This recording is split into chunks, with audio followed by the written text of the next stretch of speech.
Nagpapataya ng last 2 huli sa lungsod ng Tacurong. Kape mula sa lalawigan ng Sultan Kudarat, bumida sa Manila Coffee Festival 2024. At 3 huli sa drug den sa lungsod ng Tacurong.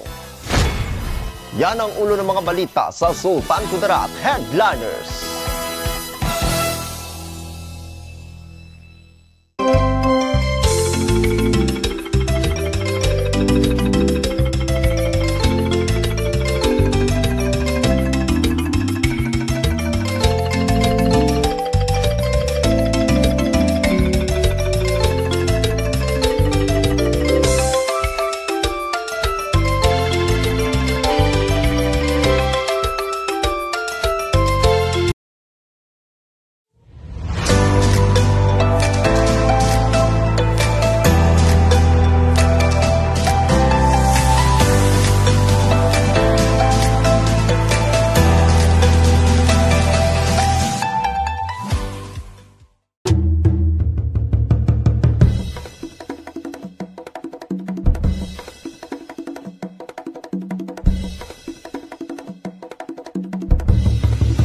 Magandang araw, lalawigan ng Sultan Kudarat. Narito na ang mga pangunahing balita sa Sultan Kudarat Headliners ngayong Marso 15, taong 2024. Nagpapataya ng last 2 huli sa lungsod ng Tacurong. Narito ang ulat. Nagsagawa ng anti-illegal gambling operation ng last 2 o Swetres ang Tacurong City Police Station sa Barangay Road, Purok Daisy, Barangay New Isabela, lungsod ng Tacurong, lalawigan ng Sultan Kudarat. Noong 13 ng Marso taong kasalukuyan, ang naturang operasyon ay naging matagumpay sa pagkakahuli ng isang babae na nasa 42 taong gulang, may asawa, walang trabaho at naninirahan sa Purok Daisy, Barangay New Isabela, lungsod ng Tacurong. Nakuha sa sospek ang mga kagamitan na ginagamit sa iligal na sugal. Nakuha sa sospek ang mga kagamitan sa ginagamit na iligal na sugal. Perang 760 pesos na taya at 500 pesos na marked money na may serial number AZ997176. Ang nahuling suspect ay ipinaalam sa kanya ang karapatan na nasa ilalim ng Republic Act No. 7438 o Miranda Doctrine na may kinalaman sa Article 3, Section 12 o Anti-Torture Act ng Konstitusyon ng Bansa at kasalukuyan ay nasa himpilan ng kapulisan ang suspect para sa naayos na disposisyon. Ako ang inyong kaibigang Apolinario Terdi Valencia para sa Sultan Kudarat Headliners. Kape mula sa lalawigan ng Sultan Kudarat, bumida sa Manila Coffee Festival 2024. Narito ang ulat. Sa isinagawang Manila Coffee Festival 2024 sa MGBX Convention Hall, Manila Marriott Hotel, Newport World Resort sa Calakhang, Maynila, na kung saan ipinakita ang award-winning fine Robusta coffee products mula sa lalawigan ng Sultan Kudarat. Sa nangyaring aktibidad, hindi lamang ipinakita ang yaman ng kultura sa kape sa bansa, kundi ay pagpapakilala sa lalawigan ng Sultan Kudarat bilang coffee capital ng bansa. Ating ipagdiwang at ipinagmamalaking kape ng bansa na nagbigay ng kasipagan at pagmamahal sa mga magsasaka ng kape at kultura ng kape na nagbubuklod sa atin.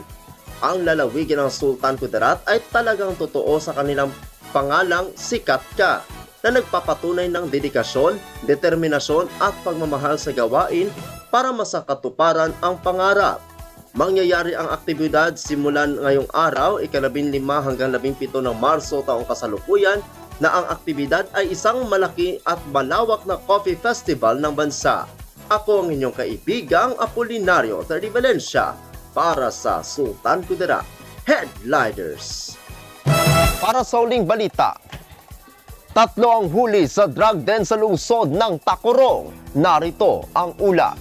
Sa pinagsanib na operatiba ng PIDEA Sultan Kudarat Provincial Office, huli ang 3 katao kasama ang may-ari ng drug den sa isinagawang search warrant para sa paglabag ng Republic Act No. 9165 nitong umaga. Alas 4:40, 15 ng Marso taong kasalukuyan, sa Canyo Subdivision, Barangay Poblasyon, lungsod ng Tacurong, lalawigan ng Sultan Kudarat. Kinilala ang mga nahuli na sina Ricky Plarisan Bores alias Tibor, na may-ari ng drug den, 29 na taong gulang, Bernadette Caños Besavilla, 44 na taong gulang, at Crystal May Bermejo Kaalim, 27 taong gulang, na lahat ay naninirahan sa Barangay Poblasyon, Lungsod ng Tacurong. Habang nakatakas naman si Reni Plarisan Bores alias Baby, na siya ang pinagkukunan ng iligal na droga ng kanyang kapatid.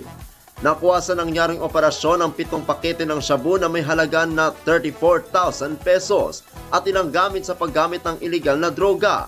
Sa pahayag ni Director Eileen T. Lovitos, Regional Director ng PIDEA Regional Office 12, na ang naturang drug de noong pangbuwan ng Enero ngayong taon ang nagsimula.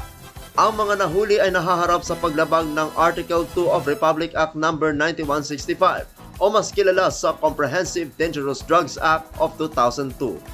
Ako ang inyong kaibigang Apolinario Terdi Valencia para sa Sultan Kudarat Headliners.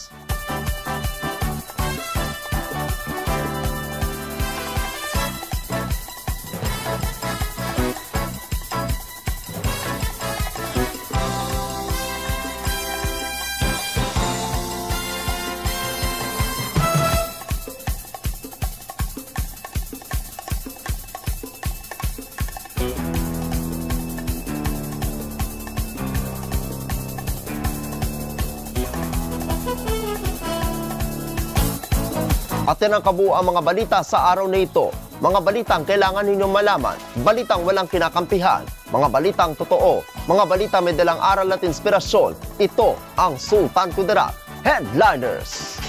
Hanggang bukas, maraming salamat at magandang araw, kaibigan.